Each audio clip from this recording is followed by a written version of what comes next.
Hello friends, welcome to my channel. आज की जो आपकी क्लास है वो है यूपी लेखपाल 2026 के लिए आपकी ये टो सीरीज।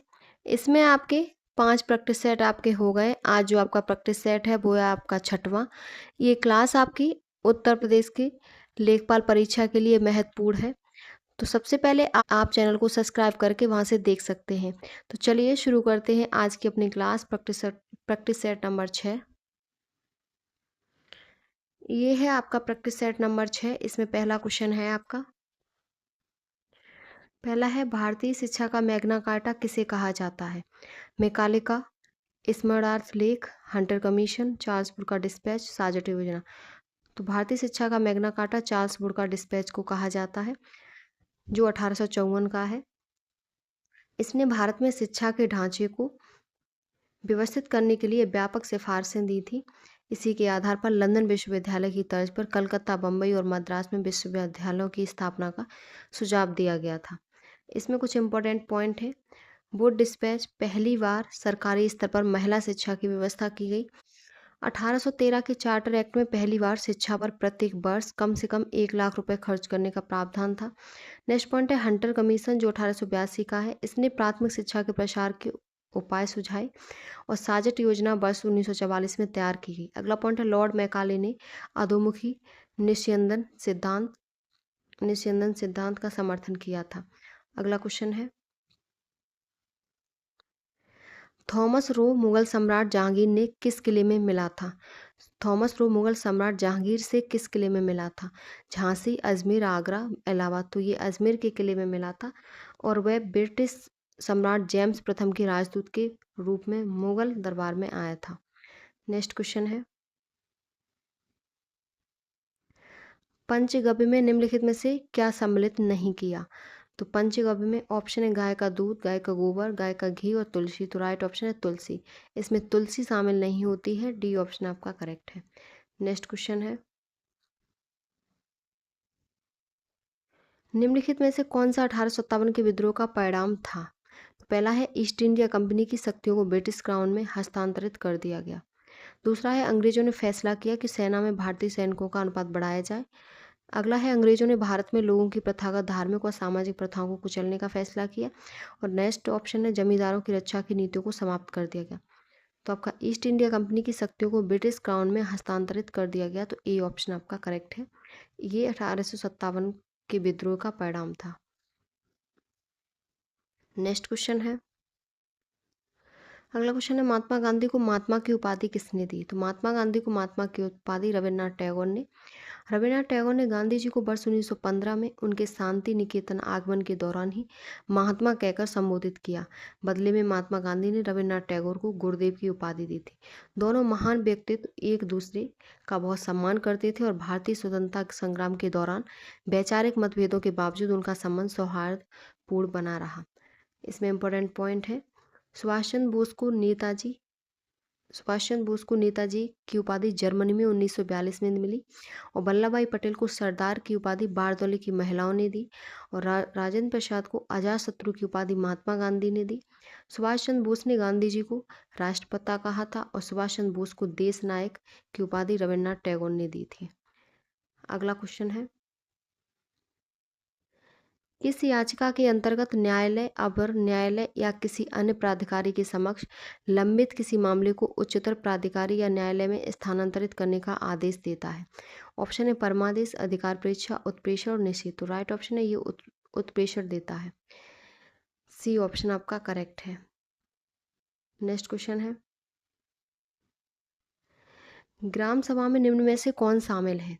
तो वे सभी व्यक्ति जिनके नाम गांव विशेष में पंचायत के लिए मतदाता सूची में दर्ज है वो सभी ग्राम सभा में शामिल होते हैं। बी ऑप्शन करेक्ट है और ये अनुच्छेद 243 बी के अंतर्गत ग्राम सभा को परिभाषित किया गया है।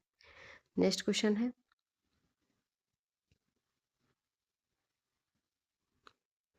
भारतीय भारतीय संविधान के किस अनुच्छेद के तहत उपराष्ट्रपति का चुनाव होता है? तो अनुच्छेद 66 के तहत उपराष्ट्रपति का चुनाव होता है।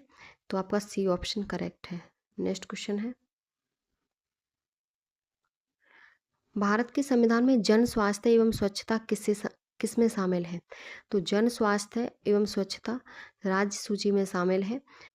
भारत के संविधान में जन स्वास्थ्य एवं स्वच्छता राज्य सूची में शामिल है।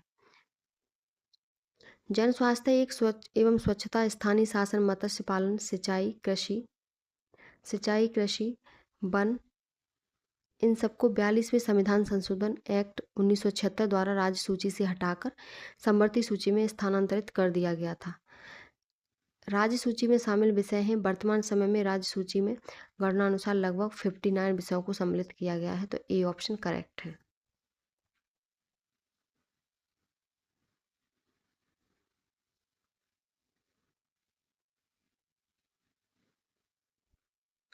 नेक्स्ट क्वेश्चन है, संविधान के किस अनुच्छेद के प्रावधानों के अंतर्गत भारत सरकार ने भारत रत्न और पद्मश्री को प्रारंभ किया? तो अनुच्छेद 18 के तहत, क्योंकि अनुच्छेद 18 के क्लॉज 1 के तहत राज्य सेना या किस विद्या संबंधी सम्मान के अतिरिक्त और कोई उपाधि प्रदान नहीं करेगा, अतः अनुच्छेद 18 के प्रावधानों के अंतर्गत भारत सरकार ने भारत रत्न पद्म पुरस्कारों को प्रारंभ किया है। अगला क्वेश्चन है, भारत का रूर किस नदी के बेसिन को कहा जाता है? तो भारत का रूर ऑप्शन है दामोदर, हुगली, गोदावरी, स्वर्णरेखा। तो भारत का रूर जिसे कहते हैं वो आपका दामोदर है, ए ऑप्शन करेक्ट है, दामोदर नदी को। ऐसा इस क्षेत्र में अधिक मात्रा में कोयला भारत का रूर क्यों कहा जाता है? तो इस क्षेत्र में अधिक मात्रा में कोयला अन्य खनिज पदार्थों के उत्खनन के कारण रूर यानी जर्मनी स्थित ऐसा क्षेत्र है जो कोयला एवं अन्य खनिजों के उत्पादन की दृष्टि से अत्यधिक समृद्ध है, और दामोदर नदी बेसिन में अत्यधिक मात्रा में कोयला और अन्य खनिज उत्पादन होता है, इसीलिए इसे भारत का रूर कहते हैं। नेक्स्ट क्वेश्चन है, मरुद्वीप संबंधित हैं। मरुद्वीप किससे संबंधित है? ऑप्शन है आपके ग्लेशियर से, रेगिस्तान से, द्वीप से या पर्वत से। तो इसमें जो आपका राइट ऑप्शन है वो है बी, रेगिस्तान से। मरुद्वीप रेगिस्तान से संबंधित है। यह शुष्क क्षेत्र में मीठे पानी के स्रोत द्वारा निर्मित उपजाऊ क्षेत्र होता है, या रेगिस्तानी क्षेत्र में उपजाऊ क्षेत्र होता है जहाँ पर खट्टे फल, कपास, खजूर, गेहूँ, मक्का आदि उत्पादित किए जाते हैं। अगला क्वेश्चन है, रोहतांग दर्रा। रोहतांग दर्रा भारत के किस राज्य में स्थित है? हिमाचल, जम्मू कश्मीर, उत्तराखंड और सिक्किम। तो रोहतांग दर्रा हिमाचल प्रदेश में स्थित है, ये ऑप्शन करेक्ट है। नेक्स्ट क्वेश्चन है,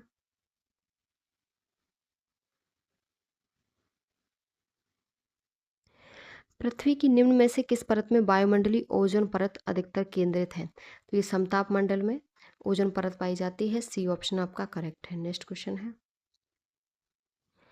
भारत में निम्नलिखित में से किस प्रकार के वन का सबसे बड़ा क्षेत्र है? आपके ऑप्शन है उप उष्णकटिबंधीय शुष्क सदाबहार वन, उष्णकटिबंधीय नम पर्णपाती वन, उष्णकटिबंधीय गीला सदाबहार वन।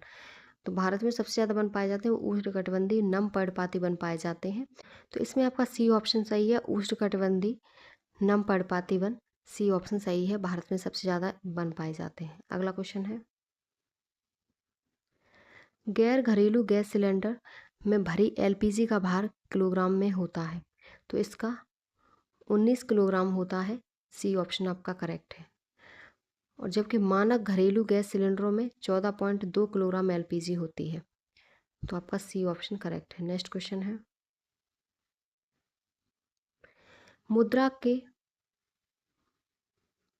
मुद्रा के अवमूल्यन का अर्थ है। तो मुद्रा के अवमूल्यन का अर्थ है अंतर्राष्ट्रीय व्यापार में प्रयुक्त मुद्राओं की तुलना में देश की मुद्रा का मूल्य घट जाना, ये ऑप्शन आपका करेक्ट है। अगला क्वेश्चन है, देश के 4 राज्यों का जनसंख्या में अवरोही क्रम है। अवरोही क्रम तो सबसे बड़ा है महाराष्ट्र, उसके बाद पश्चिम बंगाल, इससे कम, फिर इससे कम मध्य प्रदेश और फिर इससे कम तमिलनाडु है, तो आपका सी ऑप्शन करेक्ट है। नेक्स्ट क्वेश्चन है, निम्नलिखित में से कौन सा कार्यक्रम रोजगार से संबंधित नहीं है? MNREGA, NRLM, RMSA, step. तो आपका रमसा ये रोजगार से संबंधित नहीं है। राष्ट्रीय माध्यमिक शिक्षा अभियान की शुरुआत मार्च 2009 में भारत सरकार द्वारा माध्यमिक शिक्षा तक पहुंच बढ़ाने तथा इसकी गुणवत्ता में सुधार करने के लिए की गई थी। इसे 2009-10 से क्रियान्वित किया गया है। इसके अतिरिक्त शेष विकल्प रोजगार से संबंधित कार्यक्रम है, तो सी ऑप्शन करेक्ट है। अगला क्वेश्चन है, जीएसटी किस प्रकार का कर है? तो जीएसटी अप्रत्यक्ष कर है, बी ऑप्शन आपका। जीएसटी आपका 1 जुलाई 2017 से देश में प्रभावी हुआ और वस्तु एवं जीएसटी जो है वो एक अप्रत्यक्ष कर है। नेक्स्ट क्वेश्चन है, यकृत के विषहरण के दूसरे चरण के दौरान किसके अणु अपशिष्टों के साथ संलग्न हो जाते हैं और उन्हें शरीर से बाहर निकाल देते हैं? तो प्रोटीन के जो अणु होते हैं वो अपशिष्टों के साथ संलग्न हो जाते हैं और उन्हें शरीर से बाहर निकाल देते हैं। आपका डी ऑप्शन राइट है। नेक्स्ट क्वेश्चन है, मानव प्लीहा किसको नियंत्रित करता है? तो मानव प्लीहा है वो रक्त आयतन को नियंत्रित करता है और साथ ही इसमें उपस्थित श्वेत रक्त कणिकाएं रोगों से प्रतिरोधकता भी प्रदान करती हैं। तो आपका ए ऑप्शन करेक्ट है। नेक्स्ट क्वेश्चन है, विटामिन ई से संबंधित रासायनिक पदार्थ है। तो विटामिन ई का जो वैज्ञानिक नाम है वो है टोकोफेरोल। टोकोफेरोल को सामान्यतः विटामिन ई के नाम से जाना जाता है और इसकी कमी से नपुंसकता, बांझपन, गंजापन, गठिया आदि रोग होते हैं। बायोटिन या विटामिन B7 या विटामिन एच को कहते हैं। इस विटामिन की कमी से त्वचा पर चकत्ते, बाल झड़ना और तंत्रिका संबंधी विकार हो जाते हैं। कैल्सीफेरॉल विटामिन डी को कहते हैं। इसके अभाव से हड्डियां कमजोर हो जाती हैं। तो आपका ए ऑप्शन करेक्ट है। नेक्स्ट क्वेश्चन है, भारत का प्रथम न्यूक्लियर रिएक्टर ध्रुव, हर्षा, अप्सरा, विपुला। तो ये अप्सरा था। भारत का प्रथम न्यूक्लियर रिएक्टर अप्सरा था और जिसका प्रारंभ अगस्त 1956 में मुंबई के निकट तात्कालिक एटॉमिक एनर्जी एस्टेब्लिशमेंट ट्रॉम्बे, वर्तमान में जो भाभा एटॉमिक रिसर्च सेंटर है, इसमें हुआ था। इस रिएक्टर की डिजाइन प्रसिद्ध भारतीय परमाणु वैज्ञानिक डॉक्टर होमी भाभा ने तैयार की थी। इसे पूर्णतः भारतीय इंजीनियरों के सहयोग से निर्मित किया गया था। तो आपका सी ऑप्शन करेक्ट है, अप्सरा। नेक्स्ट क्वेश्चन है, बर्तन बनाने के लिए कौन सी निम्नलिखित मिश्र धातु का इस्तेमाल नहीं किया जाता? तो वो सोलर यानी कि सोल्डर है, इसका यूज नहीं किया जाता बर्तन बनाने में। पीतल, कॉपर और जिंक की मिश्र धातु है। जर्मन सिल्वर है वो कॉपर और जिंक एवं निकेल की मिश्र धातु है। ड्यूरेलुमेन है वो कॉपर और मैग्नीशियम एल्यूमिनियम की मिश्र धातु है और इसका उपयोग बायोयान एवं बर्तन बनाने में किया जाता है। सोल्डर टिन एवं लेड की मिश्र धातु है और जिसका प्रयोग टाँके लगाने के लिए किया जाता है, न कि बर्तन बनाने के लिए। बी ऑप्शन करेक्ट है। अगला क्वेश्चन है, न्यास स्वामित्व की अवधारणा में उत्पादन के साधन किसके माने जाते हैं? न्यास स्वामित्व की अवधारणा में उत्पादन के साधन किसके माने जाते हैं? केवल मालिक के, सरकार के। अगला ऑप्शन है, नेक्स्ट ऑप्शन है, उस समुदाय के जो उस पर श्रम करेगा। तो सी ऑप्शन ही सही है, उसी समुदाय के जो उस पर श्रम करेगा। न्यास स्वामित्व या ट्रस्टीशिप का सिद्धांत गांधीवादी दर्शन पर आधारित है, जिसे भूदान आंदोलन में अपनाया गया था। इसका तात्पर्य यह था कि भूमि और मशीनों जैसे उत्पादन के साधनों के कानूनी स्वामी अपनी संपत्ति के केवल न्यासी बन जाएं। वास्तविक रूप से यह संपत्ति उस समुदाय की मानी जाएगी जो इस पर श्रम या मेहनत करेगा। तो आपका सी ऑप्शन करेक्ट है, उस समुदाय की मानी जाएगी जो इस पर श्रम या मेहनत करेगा। अगला क्वेश्चन है, भूमि की उत्पादकता किन कारकों पर निर्भर करती है? तो ये मृदा, जल, उन्नत विधियां, बाजार और प्रशासनिक व्यवस्था पर निर्भर करती है। सी ऑप्शन आपका करेक्ट है। अगला क्वेश्चन है,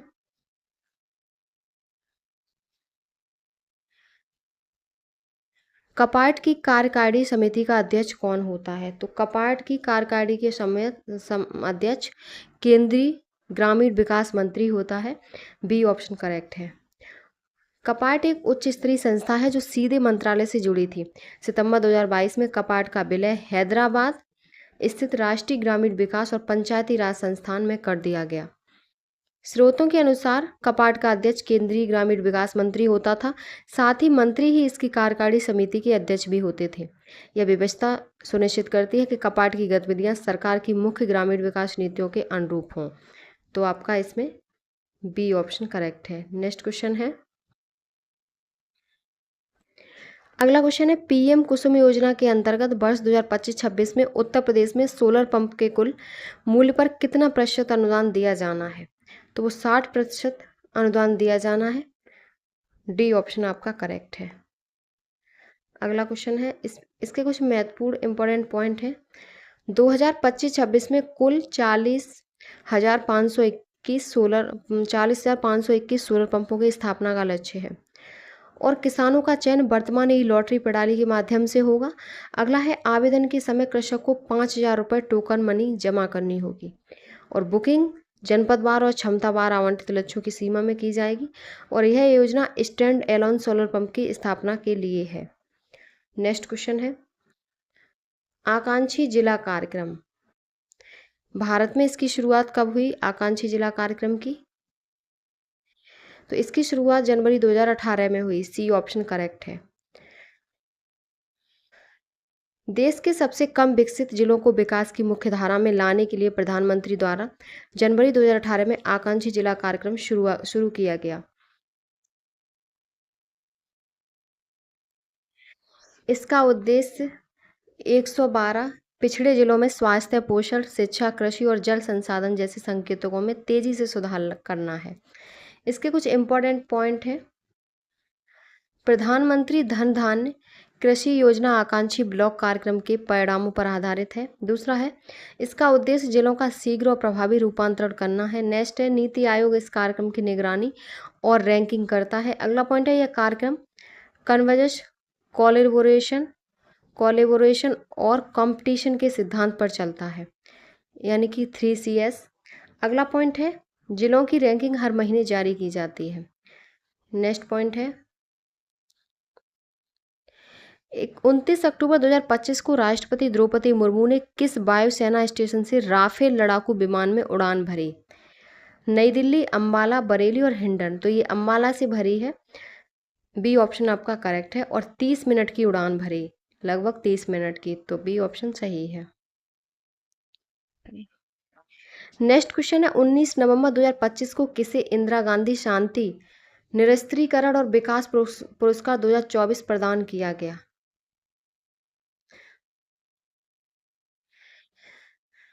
तो ये मिशेल बैचलेट को मिला है। ए ऑप्शन आपका करेक्ट है। 19 नवंबर 2025 को चिली की पूर्व राष्ट्रपति मिशेल बैचलेट को इंदिरा गांधी शांति, निरस्त्रीकरण और विकास पुरस्कार 2024 प्रदान किया गया है। नेक्स्ट क्वेश्चन है आपका नवंबर 2025 में प्रदान किए गए 53वें इंटरनेशनल एमी अवार्ड्स 2025 में किसे सर्वश्रेष्ठ ड्रामा सीरीज का अवार्ड दिया गया? तो ये दिया गया है राइवल्स को। 53वां इंटरनेशनल एमी अवार्ड्स न्यूयॉर्क शहर में आयोजित एक समारोह में प्रदान किया गया राइवल्स को। डी ऑप्शन करेक्ट है। नेक्स्ट क्वेश्चन है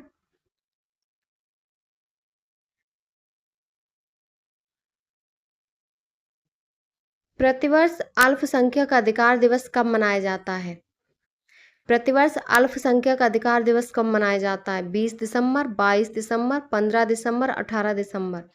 राइट ऑप्शन है 18 दिसंबर को मनाया जाता है और 18 दिसंबर 1992 को ही संयुक्त राष्ट्र ने राष्ट्रीय या जाति, धार्मिक और भाषाई अल्पसंख्यकों से संबंधित व्यक्ति के अधिकार पर संकल्प को अपनाया था। नेक्स्ट क्वेश्चन है निम्न कथनों पर विचार कीजिए। पहला है 1 दिसंबर 2025 को संपूर्ण विश्व में विश्व एड्स दिवस मनाया गया और दूसरा है वर्ष 2025 में इस दिवस का मुख्य थीम एड्स फ्री जनरेशन है। तो इसमें जो राइट ऑप्शन है वो केवल एक सही है। पहला जो आपका कथन है वो सही है और इसकी थीम ये नहीं थी, तो दूसरा गलत है। तो विश्व एड्स दिवस की मुख्य थीम क्या थी? Overcoming disruption transforming the AIDS response. पहली बार यह 1 दिसंबर 1988 को मनाया गया था। नेक्स्ट क्वेश्चन है ओजोन परत मुख्यतः जहाँ स्थित रहती है वह है, तो वो स्ट्रेटोस्फीयर है, यानी कि समताप मंडल है। बी ऑप्शन करेक्ट है। समताप मंडल में ओजोन परत पाई जाती है। नेक्स्ट क्वेश्चन है निम्न में से कौन एक प्रवाल व्यंजन का सबसे अधिक प्रभावी कारक है? तो सागरी जल के सामान्य तापमान में वृद्धि ये एक प्रवाल व्यंजन का सबसे अधिक प्रभावी कारक है। सी ऑप्शन करेक्ट है। अगला क्वेश्चन है अंतर्राष्ट्रीय टाइगर दिवस कब मनाया जाता है? अंतर्राष्ट्रीय टाइगर दिवस 29 जुलाई को मनाया जाता है और इसके मनाए जाने का निर्णय वर्ष 2010 में आयोजित सेंट पीटर्सबर्ग बाघ सम्मेलन में किया गया था। तो आपका बी ऑप्शन करेक्ट है। अगला क्वेश्चन है लोटिक पारिस्थितिकी तंत्र का उदाहरण है। तो नदी लोटिक पारिस्थितिकी तंत्र का उदाहरण है, जैसे कि नदी, स्प्रिंग, चैनल या स्ट्रीम, झरने इत्यादि। ये लैंटिक इसके विपरीत जहाँ जल स्थिर रहता है, जैसे झील, तालाब और दलदल आदि। ये लोटिक लोटिक पारिस्थितिकी तंत्र किसी भी प्रकार का गतिमान या बहता जल होता है।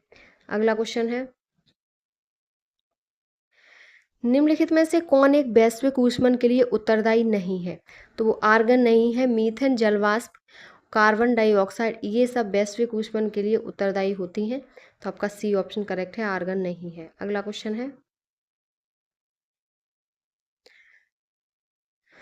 हरित विकास यानी कि ग्रीन डेवलपमेंट का लेखक कौन है? तो इसके लेखक WM एडम्स हैं। डी ऑप्शन सही है। नेक्स्ट क्वेश्चन है, सूची 1 को सूची 2 से सुमेलित कीजिए तथा सही उत्तर का चयन सूचियों के नीचे दिए गए कूट की सहायता से कीजिए। एक तरफ है राष्ट्रीय उद्यान, दूसरी तरफ है राज्य। तो बांधवगढ़, बांधवगढ़ मध्य प्रदेश में है, बांदीपुर कर्नाटक में है, रोहिला आपका हिमाचल में है और गिर गुजरात में है। तो आपके जो ऑप्शन सही होंगे वो 3, 4, 1, 2। 3, 4, 1, 2 कौन से ऑप्शन में है? तो ये आपका ऑप्शन ए सही है। नेक्स्ट क्वेश्चन है, जैव विविधता का अर्थ है, जैव विविधता का अर्थ क्या होता है? तो इसका अर्थ होता है एक निर्धारित क्षेत्र में विभिन्न प्रकार के पादप एवं जंतु। सी ऑप्शन करेक्ट है।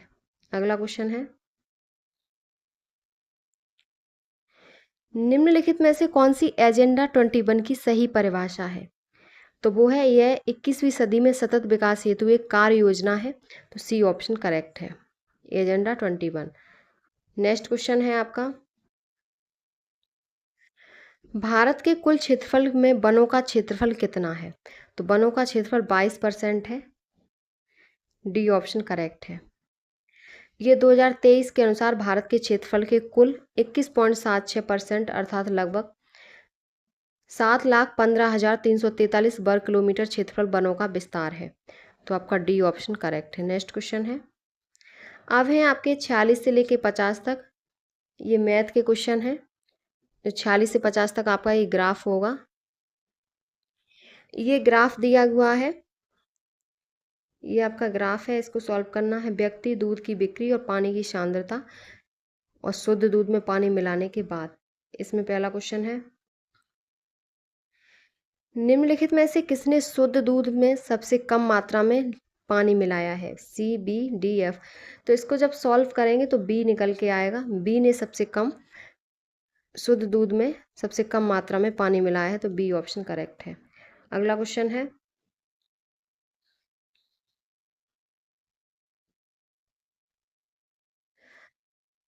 मान लीजिए A, B और C अपने घोल को एक पात्र में मिलाते हैं, तो नए घोल में दूध की सांद्रता क्या होगी? तो नए घोल में दूध की सांद्रता 83.55% होगी। C ऑप्शन करेक्ट है। नेक्स्ट क्वेश्चन है, सभी व्यक्तियों द्वारा मिलाकर कुल कितने लीटर पानी मिलाया गया है? तो ये 456 लीटर पानी मिलाया गया है। सी ऑप्शन करेक्ट है। अगला क्वेश्चन है, व्यक्ति ए और व्यक्ति सी द्वारा मिलाए गए पानी की कुल मात्रा के बीच अंतर क्या है? तो अंतर है 65 लीटर। जब इसको सॉल्व करेंगे तो 65 लीटर अंतर निकलेगा। नेक्स्ट क्वेश्चन है, व्यक्ति सी द्वारा मिलाए गए पानी की कुल मात्रा और व्यक्ति ई द्वारा मिलाए गए पानी की कुल मात्रा का अनुपात क्या है? तो इसका अनुपात है 3:17। डी ऑप्शन सही है। नेक्स्ट क्वेश्चन है आपका, अब आपका दूसरा ग्राफ है जिसके क्वेश्चन 51 से 55 तक है। ये दूसरा ग्राफ है, इसका क्वेश्चन है, यदि सूट का छूट परसेंट और लाभ परसेंट समान है तो सूट का अनुमानित अंकित मूल्य ज्ञात कीजिए। तो इसका आएगा 3,478 रुपये है। ए ऑप्शन सही है। अगला क्वेश्चन है, टी शर्ट पर छूट परसेंट और लाभ परसेंट का अनुपात 7:5 है। तो टी शर्ट का अनुमानित लागत मूल्य ज्ञात करें। तो 2,248 रुपये है। ए ऑप्शन करेक्ट है। अगला क्वेश्चन है, यदि जीन्स और साड़ी के लागत मूल्य का अनुपात 4:5 है तो साड़ी पर अनुमानित छूट ज्ञात करें। तो साड़ी पर अनुमानित छूट 1.32% होगी। अगला क्वेश्चन है, यदि जीन्स का अंकित मूल्य शर्ट के लागत मूल्य से 420 रुपये अधिक है और शर्ट के अंकित मूल्य और विक्रय मूल्य के बीच का अंतर 750 रुपये है, तो शर्ट पर छूट का प्रतिशत ज्ञात करें। तो प्रतिशत होगा 18.27%। डी ऑप्शन करेक्ट है। नेक्स्ट क्वेश्चन है, सूट का लागत मूल्य जीन्स के अंकित मूल्य से कितना प्रतिशत कम है? तो 20% कम है। बी ऑप्शन करेक्ट है। अब है आपके हिंदी के प्रश्न। किसी के द्वारा कहे गए कथन को मूल रूप से लिखने के लिए कौन सा विराम चिन्ह प्रयुक्त होता है? तो वो उद्धरण चिन्ह होता है। ये होता है आपका उद्धरण चिन्ह। उद्धरण चिन्ह आपके दो प्रकार के, एक ये एक हरा और दो हरा, ये वाला और ये। नेक्स्ट क्वेश्चन है, समूहार्थक शब्द का चयन कीजिए। जहाज, बेड़ा, केवट, नाव। तो आपका बेड़ा है। बी ऑप्शन करेक्ट है। अगला क्वेश्चन है, नीचे दिए गए वाक्य के पहले और अंतिम भाग को क्रमशः 1 और 6 की संख्या दी गई है। इनके बीच के अंशों को 4 भागों में बांटकर य, र, ल, व की संख्या दी गई है। इस संख्या, ये चारों भाग उचित क्रम में नहीं है, इन चारों को उचित क्रम में लगाएं ताकि एक सही वाक्य बन सके। सबसे पहले आएगा, जिस प्रकार अग्नि का धर्म दहकना है, उसी प्रकार मनुष्य का धैर्य उसके स्वभाव का पर्याय होना चाहिए। तो इसमें आपका सी ऑप्शन करेक्ट है। जिस प्रकार अग्नि का धर्म दहकना है, उसी प्रकार मनुष्य का धैर्य उसके स्वभाव का पर्याय होना चाहिए। तो आपका सी ऑप्शन करेक्ट है। अगला क्वेश्चन है, वह शाम को घर जाएगा। वाक्य में वृत्ति का अर्थ का कौन सा भेद है? तो ये निश्चयार्थ भेद है। बी ऑप्शन करेक्ट है। अगला क्वेश्चन है, अर्धविभ्रत स्वर है। तो अब अर्धविभ्रत स्वर होता है ए। बी ऑप्शन करेक्ट है। अगला क्वेश्चन है, तुम कहाँ जा रहे हो? वाक्य का प्रकार स्पष्ट कीजिए। तो ये प्रश्नवाचक है, तुम कहाँ जा रहे हो। अगला क्वेश्चन है, सर्वनाम के कुल कितने भेद होते हैं? तो सर्वनाम के 6 भेद होते हैं। बी ऑप्शन करेक्ट है। नेक्स्ट क्वेश्चन है, निम्न में वर्तनी की दृष्टि से अशुद्ध शब्द है। प्रादेशिक, माधुरी, व्याप्त और प्रामाणिक। तो ये है आपका डी। ये प्रामाणिक नहीं होता, प्रामाणिक होता है। डी ऑप्शन गलत है। अगला क्वेश्चन है, सूची को सूची 2 से सुमेलित कीजिए और नीचे दिए गए विकल्पों में से सही उत्तर चुनिए। तो कौन सा शब्द कौन से समास का है? तो इसमें देखेंगे हम, विदेशागमन, तत्पुरुष, गिरिधर, बहुब्रीहि, देश विदेश, द्वंद्व, यथाशीघ्र, तो अव्ययी भाव। अब है आपके कंप्यूटर से संबंधित प्रश्न। डीओ लेटर का पूर्ण रूप है। तो डीओ होता है demi official letter. B option correct है। अगला क्वेश्चन है, Microsoft Windows, Mac OS X और लिनक्स, ये सभी किसके उदाहरण हैं? तो ये ऑपरेटिंग सिस्टम यानी कि ओएस के उदाहरण होते हैं। बी ऑप्शन करेक्ट है। अगला क्वेश्चन है,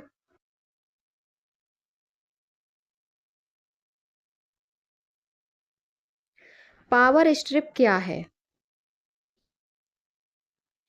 पावर स्ट्रिप क्या है? तो पावर स्ट्रिप यह एक विद्युत उपकरण है जिसका उपयोग बाल आउटलेट की क्षमता को विस्तारित करने के लिए किया जा सकता है और जो उपकरणों को समायोजित कर सकता है। ए ऑप्शन ही आपका सही है। नेक्स्ट क्वेश्चन है, पहली पीढ़ी के कंप्यूटरों में किसका प्रयोग किया जाता है? तो इसमें निर्वात नलिकाओं यानी कि वैक्यूम ट्यूब्स का प्रयोग किया जाता है। ए ऑप्शन करेक्ट है। अगला क्वेश्चन है, कंप्यूटर प्रणाली में निम्न में से कौन सा एक ऑपरेटिंग सिस्टम नहीं है? तो हमका एमएस ऑफिस ये ऑपरेटिंग सिस्टम नहीं है। अगला क्वेश्चन है, असेंबली लैंग्वेज का इस्तेमाल कंप्यूटर की किस पीढ़ी में किया गया था? तो ये दूसरी पीढ़ी में किया गया था। सी ऑप्शन करेक्ट है। मशीनी भाषा में कोड जनरेट करना बहुत कठिन होता था, इसीलिए असेंबली भाषा विकसित की गई जिसमें छोटे छोटे अर्थपूर्ण शब्द शामिल थे। मशीनी भाषा की तुलना में असेंबली भाषा में प्रोग्राम लिखना अधिक सुविधाजनक होता था। तो सी ऑप्शन करेक्ट है। अगला क्वेश्चन है, जब आप एक नई एक्सेल वर्कबुक खोलते हैं तो खोलने के समय डिफ़ॉल्ट रूप से कितनी वर्कशीट होती हैं? तो इसमें जो वर्कशीट होती हैं वो 3 होती हैं। प्रत्येक स्प्रेडशीट फाइल को वर्कबुक कहते हैं। प्रत्येक वर्कबुक में 255 वर्कशीट होती हैं, लेकिन डिफ़ॉल्ट के कारण एक बार में केवल 3 ही दिखाई देती हैं, तो आपका बी ऑप्शन करेक्ट है। अगला क्वेश्चन है, इनमें से कौन सी कंप्यूटर प्रोग्रामिंग भाषा नहीं है? तो आपकी C@ ये आपकी कंप्यूटरिंग प्रोग्रामिंग भाषा नहीं है, डी ऑप्शन करेक्ट है। नेक्स्ट क्वेश्चन है आपका, निम्नलिखित में से किस टोपोलॉजी में सभी संजाल संधियां यानी कि नेटवर्क नोड्स व्यक्तिगत रूप से केंद्रीय स्विच हब या कंप्यूटर से जुड़ी होती हैं, जो संदेशों पर पारित करने के लिए संचरण के लिए केंद्रीय बिंदु के रूप में कार्य करती हैं? ऑप्शन है star topology, ring topology. Next option है, अगला ऑप्शन है बस टोपोलॉजी और हाइब्रिड टोपोलॉजी। तो राइट ऑप्शन है star topology, A option correct है। ये व्यक्तिगत रूप से केंद्रीय कंप्यूटर से जुड़े होते हैं, जबकि बस टोपोलॉजी में सभी नोड्स एक ही केबल से जुड़े होते हैं, तो आपका ए ऑप्शन करेक्ट है। नेक्स्ट क्वेश्चन है, बाइनरी संख्या 1011 का दशमलव समतुल्य क्या होगा? तो इसका होगा 1111, सी ऑप्शन करेक्ट है। अगला क्वेश्चन है, किसके निर्देशों का एक संग्रह है जो कंप्यूटर द्वारा निष्पादित किए जाने वाला एक विशिष्ट कार्य है? तो वो प्रोग्राम निर्देशों का एक संग्रह है जो कंप्यूटर द्वारा निष्पादित किए जाने का विशिष्ट कार्य है। अगला क्वेश्चन है, कंप्यूटर में कौन हार्डवेयर है? तो ये CD रोम है, सी ऑप्शन करेक्ट है। अगला क्वेश्चन है, कंप्यूटर का सबसे आम प्रकार है, इसका उपयोग आमतौर पर द्विआधारी संख्या प्रणाली का उपयोग करके मात्राओं के साथ जानकारी को संसाधित करने के लिए किया जाता है। तो ये डिजिटल है, डिजिटल कंप्यूटर का सबसे आम प्रकार है, बी ऑप्शन करेक्ट है। अगला क्वेश्चन है, मॉडेम की गति की गणना निम्न में से किस दर से की जाती है? तो ये आपकी BPS से की जाती है। तो BPS का मतलब होता है बिट्स प्रति सेकंड होता है, तो सी ऑप्शन करेक्ट है। अगला क्वेश्चन है, माइक्रोसॉफ्ट वर्ड में आप किसका चयन करके पूर्व निर्धारित उपांत व्यवस्थाओं यानी कि मार्जिन सेटिंग्स को अनुकूलित कस्टमाइज कर सकते हैं या चुन सकते हैं? तो वो होगा आपका, तो इसको जो चुन सकते हैं वो लेआउट और मार्जिन्स को, ए ऑप्शन आपका सही है। नेक्स्ट क्वेश्चन है, किसी भी दिए गए समय पर नेटवर्क पर प्रेषित किए जा सकने वाले डेटा की मात्रा की माप है? तो वो बैंडविड्थ में होती है। बैंडविड्थ किसी भी दिए गए समय पर नेटवर्क पर प्रेषित किए जा सकने वाले डेटा की मात्रा की माप है, डी ऑप्शन करेक्ट है। अगला क्वेश्चन है, निम्नलिखित लोक नृत्यों में से कौन उत्तर प्रदेश के बुंदेलखंड क्षेत्र का लोक नृत्य नहीं है? ये आपके 20 प्रश्न UPGK के और उत्तर प्रदेश से संबंधित लेखपाल में आपके 20 प्रश्न पूछे जाएंगे। ये सभी आपके प्रश्न इंपॉर्टेंट हैं। तो इसमें जो लोक नृत्य नहीं है वो डांडिया नृत्य नहीं है, बी ऑप्शन करेक्ट है। अगला क्वेश्चन है, जनगणना 2011 के अंतिम आंकड़ों के अनुसार उत्तर प्रदेश में बालिका शिशुओं की संख्या प्रति 1000 बालक शिशुओं पर है। तो ये 899 है। इसमें आपका जो दिया है वो बी ऑप्शन दिया है, लेकिन आपका 902 है, ये बी ऑप्शन सही नहीं है। जनगणना 2011 के अंतिम आंकड़ों के अनुसार उत्तर प्रदेश में बालिका शिशुओं की संख्या प्रति 1000 बालक शिशुओं पर 899 थी। अंतिम आंकड़ों के अनुसार 0 से 6 आयु वर्ग में उत्तर प्रदेश में बालिका शिशुओं की संख्या 1000 बालक शिशुओं पर 902 है। तो आपका 899 थी, लेकिन आपकी 902 है। नेक्स्ट क्वेश्चन है, राष्ट्रीय चैम्बर ऑफ उद्योग एवं वाणिज्य जो उत्तर प्रदेश स्थित है, तो वो आपका आगरा में स्थित है और इसकी स्थापना 1949 को हुई थी। अगला क्वेश्चन है, निम्नलिखित जिलों का भौगोलिक क्षेत्रफल की दृष्टि से सही आरोही अनुक्रम है? तो इसका अनुक्रम सबसे पहले गौतम बुद्ध नगर, बाराबंकी, मिर्जापुर और सोनभद्र है, सी ऑप्शन आपका करेक्ट है। अगला क्वेश्चन है, उत्तर प्रदेश में कौन सा जिला संतरे का सर्वाधिक उत्पादक है? फर्रुखाबाद, लखीमपुर खीरी। अगला है सहारनपुर और बलरामपुर। तो संतरे का जो सबसे ज़्यादा उत्पादन करता है वो सहारनपुर करता है, सी ऑप्शन करेक्ट है। नेक्स्ट है, सारनाथ स्थित है, तो सारनाथ उत्तर प्रदेश में स्थित है, डी ऑप्शन करेक्ट है। अगला क्वेश्चन है, GT रोड नहीं गुजरती इलाहाबाद से, आगरा, अलीगढ़ और मुगलसराय से। तो अलीगढ़ से GT रोड नहीं गुजरती, सी ऑप्शन करेक्ट है। अगला क्वेश्चन है, उत्तर प्रदेश में पाए जाने वाले प्रमुख खनिज हैं, तो लाइमस्टोन तथा डोलोमाइट उत्तर प्रदेश में पाए जाने वाले प्रमुख खनिज हैं और ये मुख्यतः बांदा, मिर्ज़ापुर एवं सोनभद्र जिलों में पाए जाते हैं। अगला क्वेश्चन है, उत्तर प्रदेश राज्य पर्यटन विकास निगम लिमिटेड की स्थापना की गई थी, तो ये 1974 में की गई थी। ए ऑप्शन करेक्ट है। अगला क्वेश्चन है, सूची 1 को सूची 2 से सुमेलित कीजिए तथा नीचे दिए गए कूट की सहायता से सही उत्तर चुनिए। तो इसमें जो सही है,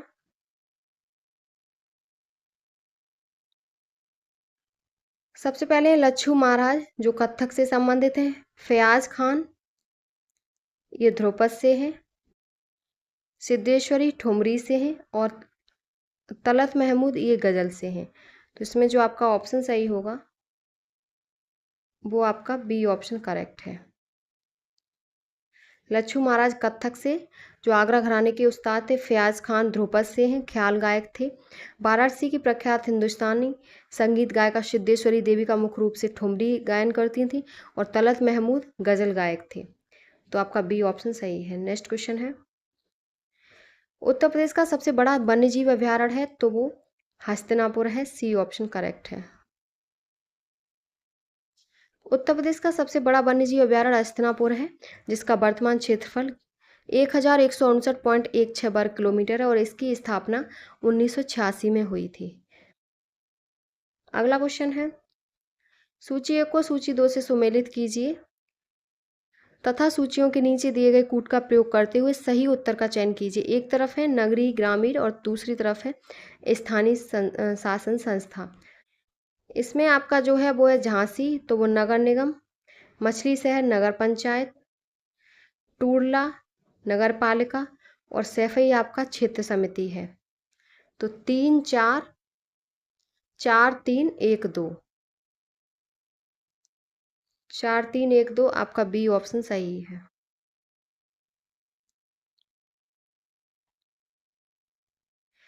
नेक्स्ट क्वेश्चन है, निचली गंगा नहर का उद्गम स्थल गंगा पर है, तो ये नरौरा में है और इस नहर का निर्माण कार्य पूर्ण कर 1878 ईस्वी में से शुरू किया गया था।